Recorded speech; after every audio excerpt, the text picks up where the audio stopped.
ايه رأيكم في الجمال والحلاوة دي؟ ده رز برياني عملناه بطريقة سهلة وبسيطة. عملناها بالفراخ، الجوانح بتاعة الفراخ. احنا ما سويناهاش فيه، عملنا ده كله في حلة واحدة. تعالوا نشوف الطريقة ازاي بطريقة سهلة وبسيطة. تعالوا معايا نشوف المقادير ايه. السلام عليكم ورحمة الله وبركاته. ازيكم عاملين ايه؟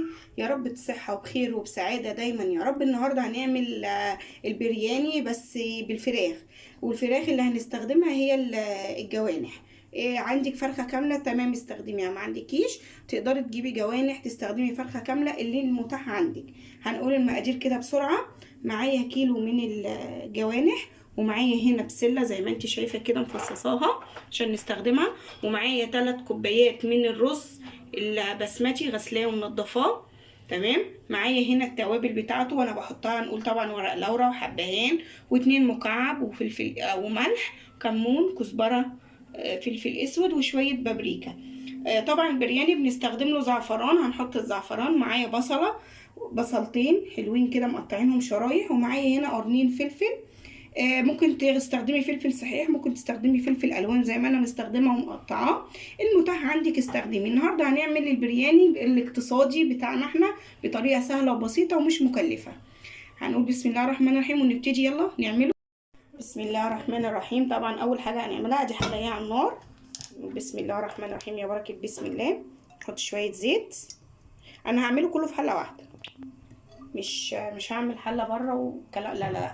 برياني هنعمله كله في حله واحده، وشوفوا لحد اخر الفيديو وهنشوف هنعمله ازاي. بس الله الرحمن الرحيم يا بركه بسم الله. هننزل البصل ونبتدي نقلب كده بالبصل. وانا بشكر من متابعين وكتبت لي تعليق، انا بشكرك جدا لانها قالت لي ما تستخدميش في الحلل ديت الالومنيوم، استخدمي السيليكون. انا بشكرك جدا ان انت متابعاني واخدتي بالك من الموضوع دوت، انا ما خدتش بالي منه والله. انا اتصرفت بشكل تلقائي. انا بشكرك وربنا يخليكي ليا وما يحرمكيش كده من التعليق. ايوه كده، اتفرجي على الفيديو بتاعي وشوفي لو في اي حاجه انا ما خدتش بالي منها ولا كده اكتبي لي في التعليق. واي حد، مش هي بس، اي حد يكتب لي في التعليق. وانا بشكرها على فكره انها اخدت بالها من حاجه زي كده ونبهتني ليها. انا بشكرك جدا جدا جدا وربنا يخليكي ليا يا رب، ويخليكم ليا كلكم يا اللي بتكتبوا لي التعليقات الجميله الحلوه، ويا رب ما يحرمني منكم ويزيدكم دايما يا رب. طبعا انا هقلب لحد ما البصله معايا تبتدي تحمر، وهنشيل شويه ونخلي شويه عشان تديه طعم، لان البصل في الاكل عامه بيدي طعم. بس احنا هنعمل النهارده البرياني بطريقه سهله كده وبسيطه ومش مكلفه. يا رب خليكم بس معايا كده لاخر الفيديو، وان شاء الله نعمله حلو كده مع بعض ان شاء الله. نديها كده وهننزل بالتوابل. بسم الله الرحمن الرحيم لحد ما الميه تغلي.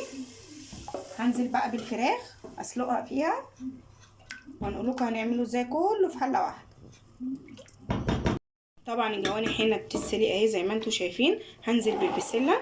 انا ليه حطيت البسله؟ انا حطيت البسله عشان البسله بتاخد سوا شويه، عشان وانتي بتاكليها تبقى مستويه معاكي. فانا حطيتها بعد ما الفراخ غليت غليتين طبعا، والجوانح ما بتاخدش كمان سوا، فحبيت احطها تاخد كده غلوتين قبل ما احنا نحط الرز. فهنغطي عليه كده زي ما انتم شايفين ونستنى. طبعا الفراخ هنا معانا استوت زي ما انتم شايفين. هبتدي اشيل الفراخ واحطهم في حاجه كده. انا اولادي ما بيحبوه ياكلوها كده في الفراخ، لا، فانا هشيل الفراخ. الحركه دي اختياريه، هي المفروض ان الفراخ تبقى موجوده في الرز البرياني، بس انا المره دي هكتفي ان انا احطها في الشوايه، ودي حسب الرغبه، يعني حسب ما انتي اولادك بتحبوا. تمام. اهو البسله ننزل بقى بالرز. بسم الله الرحمن الرحيم تبارك بسم الله. هنقلبه كده عشان نشوف مقدار الرز. لا، هنحط شويه ميه. هنا معانا الفلفل الالوان هنزل بيه زي ما انتم شايفين.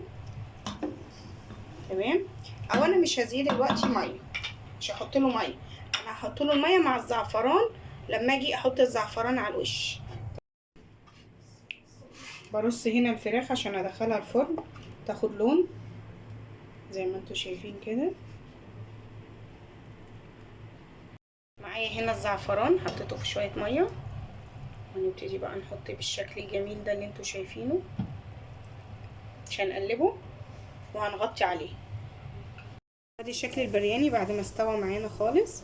هنغرفه. بصوا الالوان بتاعته جميله ازاي، بصوا هنا الالوان.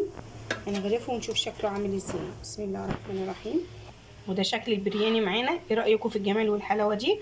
وده قرن فلفل بقى اللي ياكلوا جنبه كده حراق. انا ما رضيتش احطه فيها علشان خاطر لان الفلفل ده حامي قوي قوي. لو حد هياكل من بره يعني من الاطفال وكده ما يبقاش حامي عليهم الرز البرياني. وده شكله بعد ما خلصناه. يا رب يعجبكم وتكون الوصفه سهله وبسيطه. اشوفكم في فيديو جديد، وما تنسوش يا جماعه اللايك واشتراك في القناه. والسلام عليكم ورحمه الله وبركاته.